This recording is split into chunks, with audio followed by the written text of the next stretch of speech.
Então, meus irmãos, vem o Novo Testamento. Estamos fazendo uma linha de pensamento durante a Bíblia. Vem um Novo Testamento e o Novo Testamento chega como um divisor de águas. O Novo Testamento chega como uma narrativa da vida de Jesus, uma verdadeira biografia, onde pegam 4 evangelistas e apontam o tempo todo para Cristo, nosso Senhor e Salvador. Vem o Novo Testamento com os 4 evangelistas, Mateus, Marcos, Lucas e João, e a biografia de Cristo está registrada com esses 4 homens de Deus. Tá? E você pode ver a forma mais sensível que João declara, o olho detalhista de Lucas, que era médico, a ousadia de Marcos, a veracidez, os detalhes de Mateus, todos apontando para Cristo, falando da sua biografia. Conseguinte, vem o livro de Atos, que é a história da igreja, que é um livro histórico também. Há quem disse que o livro de Atos não deveria ser chamado Atos dos Apóstolos. Há quem disse que o livro de Atos deveria ser chamado Atos do Espírito Santo, porque o Espírito Santo brada no livro de Atos. E a gente terá mais para frente desse curso, a gente vai ter um adendo somente no livro de Atos. E você vai ver como o Espírito Santo brada no início da igreja e o que ele faz até o dia de hoje. Poucas pessoas percebem, poucas pessoas ouvem, mas o Espírito Santo ele é o agente que age, que move tudo na igreja. Sem ele nós não fazemos, sem ele nós não cantamos, nós não ministraremos. É ele que está conosco no decorrer do curso, é ele que tem queimado o seu coração para estudar o Evangelho, para direcionar. Então dependa do Espírito Santo. E é uma matéria que eu espero bastante quando chegar, bem ansioso para isso. Eu acredito que vai ser um tempo precioso para a sua vida. Quando acaba o livro de Atos, que é um livro histórico, vem uma coleção de cartas ou uma coleção de epístolas, que começa de Romanos e vai até Filemão. Você já passou por alguma situação de você estar na igreja e o pregador pedir para abrir em Filemão, e a gente vê pessoas abrindo a Bíblia, mexendo na Bíblia e não entende, ou muitos falam, nem sabia que existia esse livro no Evangelho, não sabia que existia esse livro na Bíblia, tá? Irmãos, a Bíblia são compostas por 66 livros e, por incrível que pareça, eu já passei por situações de pedir para abrir um livro ou abrir um certo capítulo e as pessoas ficarem surpresas, achando que não existia aquilo no Evangelho, tá? E a gente termina essa viagem que nós estamos fazendo na Bíblia em Apocalipse, que é o livro da revelação, que fecha a revelação bíblica, tá? Gente, para concluir toda essa compreensão, para concluir tudo aquilo que nós estamos fazendo, quando você pegar um texto e faça isso de uma forma delicada, não pegue um texto poético. Você aprendeu hoje que existe livro de poesia. Não pegue um texto poético e que muitas vezes tem um texto alegórico e faça uma teologia em cima daquele texto, criando uma doutrina em cima daquele texto, criando uma teologia em cima daquele texto, porque todo texto existe contexto. A partir de hoje, quando você ouvir um pregador, ouvir alguém falar sobre o contexto, pastor, o que é contexto? Quando você vê alguém pegando, vou dar um exemplo, o Salmo 91, olhar para você e falar assim, irmãos, eu quero fazer um exegese, eu quero falar um pouco sobre o contexto do Salmo 91, do versículo tal. O que é contexto, pastor? É o que está em cima, é o que está embaixo, é o que está ao redor daquela história. Não aceite alguém pegar um versículo isolado e fazer uma teologia em cima desse versículo. Entenda qual é o contexto que está ao redor disso. Porque se ele pegar um versículo, um texto que não tenha contexto, vai ser um pretexto para uma heresia. E a maioria das heresias surgem de versículos que não tem contexto, não tem algo ao redor. Vou te dar um exemplo. Pegar o Salmo 91 e dizer que aquele que habita no esconderijo do Altíssimo descansará na sombra de um Deus onipotente. E quando você quer saber o contexto, você quer saber quem escreveu aquele salmo. Por que vai descansar na sombra de um Deus onipotente? Quem é esse Deus onipotente? É o Deus de Davi? Quem está descansando debaixo da sombra é Davi? É o Deus onipotente que é a sombra? Eu até falo quando eu leio esse salmo que quando chove para justos e chove para injustos, né? Quando tá sol para justos e tá sol para injustos. Mas a sombra, quando você passa uma provação e passa aquela provação parado pelo Espírito Santo, é somente para quem nasceu de novo, porque o cristão que entregou a Cristo passa pela mesma prova que o ímpio passa, mas nós passamos descansando na sombra de um Deus onipotente. Está no Salmo 91. Então, o que é contexto? É saber o que está em cima, está embaixo, o está ao redor daquele versículo. Então não aceite alguém te dar um versículo e falar, está escrito aqui para nós guardarmos o salmo por causa do versículo tal. Fala, irmãos, como que é o contexto desse salmo?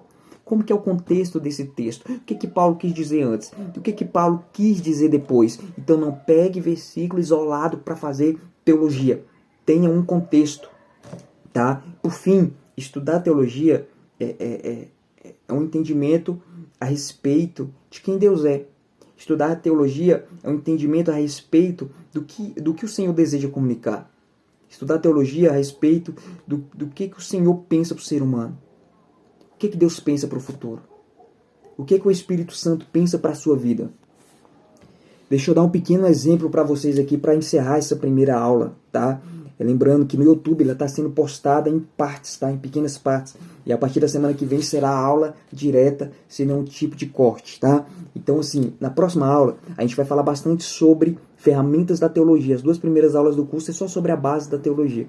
E existem 3 ferramentas importantíssimas que vocês vão aprender aqui comigo sobre teologia, que é uma forma de você estar ministrando o evangelho, tá? Existem 3 ferramentas, eu vou dar só um adendo aqui e vou dar continuidade na próxima aula, na próxima semana. Te aguardo aqui ao vivo comigo, tá? Ao vivo, vamos estar no YouTube.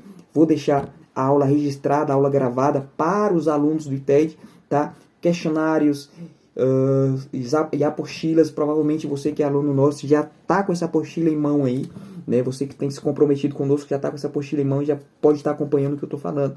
Mas existem 3 ferramentas importantíssimas para a próxima aula e eu quero dar um adendo ainda nessa: hermenêutica, exegese e homilética.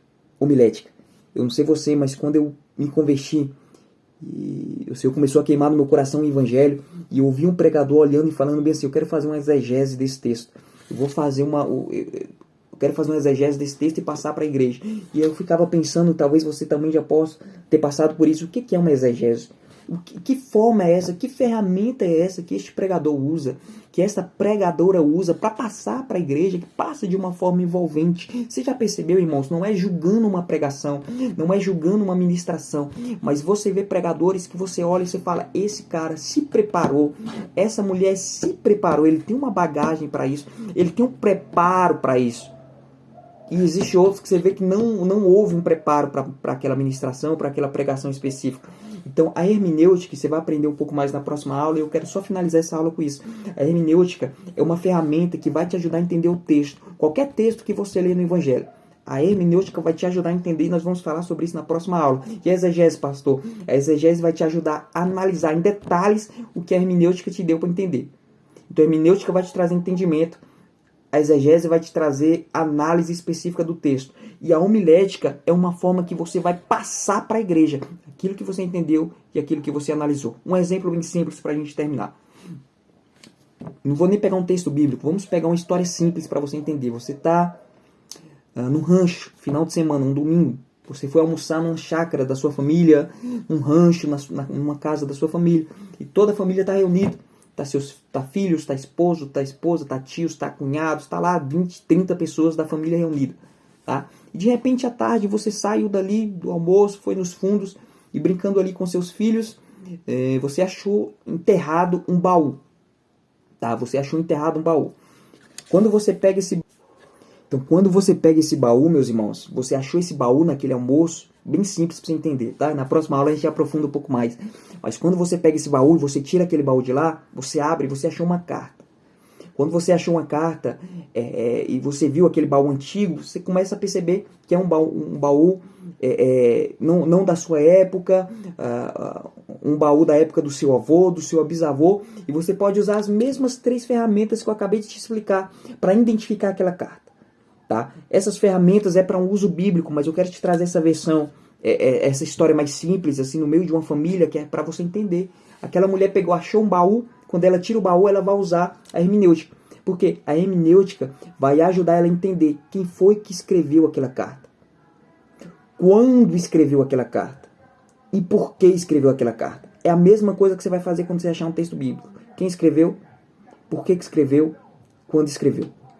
Então vamos saber que ela identificou. Então ela está ali na carta, ela descobriu que foi o tataravô dela que escreveu em 1960, no dia 20/8/1960. E ele escreveu numa segunda-feira, que ele estava tendo problema financeiro e ele estava decidindo com quem ele ia deixar a sua herança. A hermenêutica vai te ajudar a isso, a identificar. A exegese Agora que você identificou quem escreveu, por que escreveu, a exegese vai analisar. A exegese faz análise, letra por letra, frase por frase, palavra por palavra, letra por letra, do que está escrito. E a homilética é como que você vai pegar aquela carta daquele baú que você achou no final de semana no encontro familiar, vai voltar para sua, vai virar para trás, vai lá naquela mesa que está composta de uma família toda e vai dizer, gente, eu achei a homilética, é a forma que você vai tratar. Você vai pegar tudo que a hermenêutica te deu, tudo que a exegese analisou, e você vai passar usando a homilética, que é a arte da comunicação. A homilética é uma forma que você vai entregar, mas é uma forma envolvente. É uma forma que envolva a família na história. Então lembra, toda ministração, toda pregação, ela tem introdução, desenvolvimento, aplicação e conclusão. É uma forma de transmitir, como explicar, é uma forma de você mostrar na prática e finalizar com uma conclusão. Não existe pregação que não tenha início, não tenha meio e não tenha fim. Tá? Na próxima aula a gente vai aprofundar um pouco mais nessas ferramentas. E eu quero de fato explicar para os irmãos que uma ministração tem que ter início, tem que ter meio e tem que ter fim. Tá? E vamos estudar um pouco mais sobre essas 3 ferramentas que eu acho que vai ser muito importante para o seu crescimento, para o seu desenvolvimento, tanto no ministério de pregação, quanto em outros ministérios também. A gente entendemos que aquilo que nós fazemos para o Senhor, fazendo de uma forma aplicada, de uma forma dedicada, com aquilo que você tem. Use sempre aquilo que você tem. Aquela viúva, quando chegou para o profeta, passando situações financeiras terríveis, o profeta olhou para ela e falou assim, o que você tem em casa? Deus quer te usar com aquilo que você já tem.